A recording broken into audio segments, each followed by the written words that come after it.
अनंत प्रतीक्षा ने लिखा है, प्रणाम। कल के सूत्र में लाओ त्से हमें नाम, रूप और गुण तीनों से मुक्ति दिला रहे हैं, ऐसा हमें लगा। इन्हीं तीनों से हम अपनी पहचान बनाते हैं, कृपया कुछ कहें।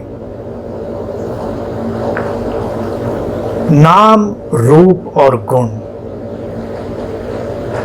तुम्हें लगा कि लाओ त्से इनसे मुक्त करने की बात कह रहे हैं पिछले सूत्र में, तो लगा तो ठीक ही लगा होगा।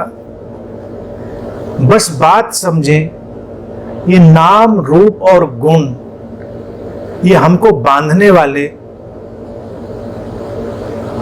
अनिवार्य तत्वों में से। नाम कृत्रिम है लेकिन बांध लेता है, रूप भी कृत्रिम है लेकिन बांध लेता है, गुण भी कृत्रिम है लेकिन बांध लेता है। लाओ त्से ने जिस नैतिकता की, जिस न्याय की, जिस सारी व्यवस्था की जो बात करी, संतत्व को छोड़ने की, प्रज्ञा को छोड़ने की, परोपकारिता को छोड़ने की, इन सारी बातों को वो इसीलिए कह रहा है कि ये जो आरोपित चीजें हैं उनको छोड़ा जा सके। क्या आवश्यक है और क्या काम चलाऊ है, इसको देखा जाए। नाम हम काम चलाऊ देते हैं, लेकिन नाम में हम अटक कर रह जाते हैं। नाम कब अपनी उपयोगिता खोकर एक अलग सत्ता बन जाता है, ये हमको पता ही नहीं चलता। अपना ही नाम नहीं, अपने देश का नाम, धर्म का नाम, प्रतीकों का नाम, तमाम व्यवस्थाओं का नाम, नाम और फिर नाम ही रह जाता है, और नाम हमको एक युद्ध में ले जाता है। हर व्यक्ति नाम के कारण कितना व्यथित है, इसको देखें। कितना नाम हो जाए, कितना नाम खराब ना हो जाए, ये सारी चिंताएं, आकांक्षाएं व्यक्ति को घेरती रहती हैं। लाओ त्से ने अपने पहले ही सूत्र में ये बात कही थी ताओ ते चिंग में, जैसे ही नाम दिया हमने, ताओ विकृत हो जाता है, अशुद्ध हो जाता है। नाम दिया नहीं कि हम उसकी वास्तविकता से बाहर हो जाते हैं, क्योंकि नाम परिपूर्णता को तो संभालता नहीं। नाम एक केवल इशारा है, नाम एक काम चलाऊ स्थिति है। तो इतना जान लेना, लाओ त्से को समझना है तो उसकी काम चलाऊ जो स्थिति है उसको जानना पड़ेगा।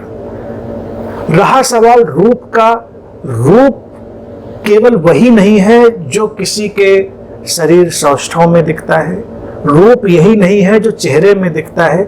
रूप हर वो चीज है जो किसी भी व्यवस्था को, विचार को, भावना को एक चेहरा देती है, पहचान देती है। रूप हमारे विचारों का भी होता है, रूप हमारे अंतःकरण का भी होता है, रूप हमको एक पहचान में ले जाता है। हम उस रूप में अटक कर रह जाते हैं। हमारी परिकल्पनाएं और कल्पनाएं भी एक किस्म का रूप रचती हैं, और हम उन परिकल्पनाओं के रूप में भी अटक कर रह जाते हैं।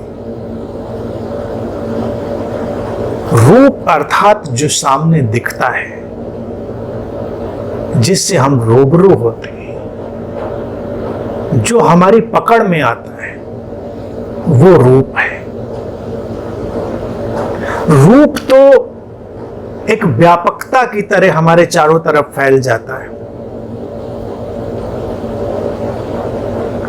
और फिर गुण, गुण वास्तविक जो है वो तो अंतर्निहित होते हैं, वो तो इनबिल्ट होते हैं, उनको लाना नहीं पड़ता। लेकिन जब हम गुणों को आरोपित करते हैं तो वो गुण किसी काम के नहीं होते। आरोपित गुण ज्यादा दिन काम नहीं आते, उन्हें बिखरना ही होता है, उन्हें खो ही जाना होता है आरोपित गुणों को। तो लाओ त्से ने भी वही बात कही कि उन आरोपित गुणों को हमें त्याग देना है। वास्तविक गुण तो आत्मिक गुण हैं, तुम्हारे भीतर हैं, तुम्हारे भीतर से निकलेंगे, उन्हें तुमसे कोई छीन नहीं सकता। लेकिन बाहर से बहुत गुण डाले जा सकते हैं। बाहर से गुण हमने अपने भीतर ही नहीं डाले हैं, हमने अपने समाज में डाले हैं, हमने अपनी नैतिकताओं में डाले हैं, वो गुण हमने अपने धर्म में डाले हैं, अपनी आध्यात्म में डाले हैं, अपनी व्यवस्थाओं में डाले हैं, और हमको एक बार भी ये एहसास नहीं होता कि ये गुण सब आरोपित हैं जिन्हें बाहर से डाला गया है, और जो गुण बाहर से डाले गए हैं उनका जाना तय है। तो अगर ये बात भीतर कौंधी कि नाम रूप और गुण से मुक्ति का इशारा ही है लाओ त्से का, तो बिल्कुल सत्य है। नैतिकता तुम्हारा एक गुण है, ज्ञान तुम्हारा एक गुण है, न्याय तुम्हारा एक गुण है, प्रज्ञा तुम्हारा एक गुण है, संतत्व तुम्हारा एक गुण है। लाओ त्से ने तो कहा सबको छोड़ दो। लाओ त्से ने तो बिल्कुल देवदास वाली बात कही कि किसी ने कहा ये गली छोड़ दो, किसी ने कहा ये शहर छोड़ दो, किसी ने कहा दुनिया ही छोड़ दो, यानी सब छोड़ दो।